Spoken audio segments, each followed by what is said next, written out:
Hey guys, Dr. D. Let's go back to the muscles of the back. This time we're going to be talking about the intrinsic muscles.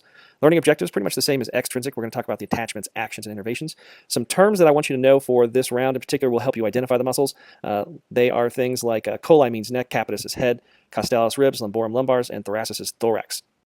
The intrinsic muscles are broken down like the extrinsic into two primary areas. There's going to be the erectus spinae group, which has two subsections, and then there's going to be the deep muscles, which have two subsections.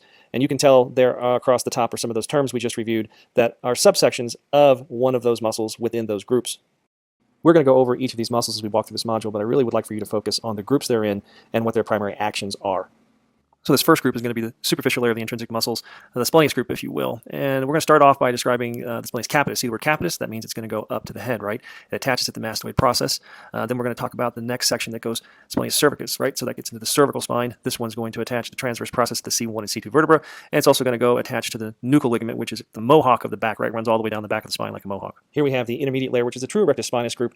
And there's three subsections within this group. First is the part that goes from the iliac crest to the ribs, or the iliocostalis group, and it has three subsections. The part that goes all the way up to the cervical spine, there's a part that stops at the thoracics, attaches to the ribs there, and then the final area that attaches to the lumbar spine. The longissimus muscles run the entire length of the spine, also three subsections here. It starts a little higher. You're going to have the part that goes all the way up to the skull, the part that goes and covers the cervicals, and then it stops, if you will, at the thoracic spine. Finally, we have the spinalis muscles, which are tight against the spine, and they cover the cervical spine, and then they stop down at the thoracics.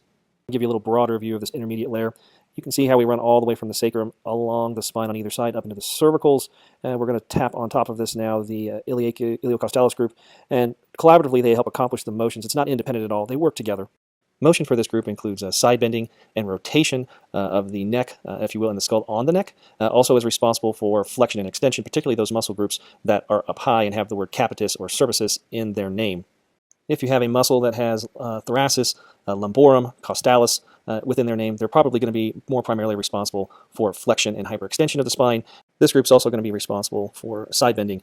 Just look at the names, and you can probably figure out their responsibility. Here's a nice summary chart from Moore's anatomy for the superficial and intermediate layers of the intrinsic back muscles. Hopefully you can just capture a screenshot of this and use it in your flashcards. I'll also point out that all of these innervations are coming from the posterior rami of the spinal nerves.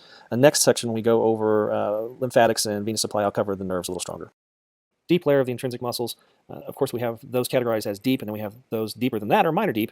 And this transverse spinals group has an area that's the semispinalis that covers the head, the neck, and then we have these crisscross ones, the rotorius, they're short and long ones. The multifidus is kind of my favorite, it runs the entire length of the spine. And then we start getting into the minor deep, the levator costorums, the longus and the brevis. Then we're going to have the muscles that go between the spinous processes, and then the muscles that go between the transverse process, all of those in the minor deep compartment.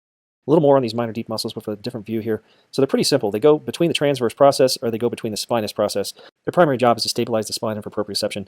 And then we're looking at the levator costalis that helps to elevate the ribs as appropriate with respiration. We're next going to put on top of that, again, one of my favorite muscles. This is the multifidus. Runs all the way the length of the spine and has a lot of responsibility for extension and flexion. All right, at risk of beating a dead horse here, the intertransversary muscles, they go between the transverse process. You're going to find them in the cervical spine, thoracic spine, lumbar spine. In the lumbar spine, they're going to be medial or lateral. In the thoracic spine, they're going to be in front or behind. As we move up, we're going to start to see the levatus costorum, and they help elevate the ribs. We move up even higher, you're going to start to see the rotorius, the longus and the brevis. This is, if you will, like a ladder that goes up and down the spine. Very complex network that controls rotation and proprioception. And we're going to go all the way up then to the cervical spine. You're going to see the muscles that go between the spinous process, and of course, they're also going to be found in the lumbar spine. Primary motion here is going to be rotation. If you will, look through the rib cage at the transverse process here, and you're going to see where those ladders climb and help with proprioception and rotation. And there's my friend the multifidus on the backside, laying over the top of that network of muscles. And of course, I'm going to give you a chart here from Moore's anatomy, giving you all of these deep layers and the minor deep layers. Again, innervation primarily is going to come from the posterior rami of the spinal nerves. The one exception is we're going to get the muscles that are between the transverse process, and they're going to get a little innervation from the anterior rami of the spinal cord. I know Moore's anatomy does a great job, but I kind of wanted to create my own chart for you guys. Look across the top again. You'll see the different regions, head, neck, thoracic, and lumbar spine. Help line up where some of those muscles go from A to B and where they cover. And, of course, motion and innervation. Learning objective review. So intrinsic muscles, attachments, just read the name. Hopefully you now have a great sense relative to the description where it goes from point A to point B. Actions are pretty straightforward, and innervations are also very straightforward. Look at that last chart I just showed you. And again, I'm going to go in a little more depth when we go over the arterial, venous, and lymphatic supply. So if you're able to give back to me under extrinsic and intrinsic the primary groups, and you understand the nomenclature associated with the muscles and what their primary motion is, you'll be in great shape. Don't get too hung up on origin insertion. We'll get to those at some other point in time. All right, guys, it's been Dr. Doherty. This has been great. Hopefully I've simplified it enough to where you got a good grasp on this. We'll talk to you next time around.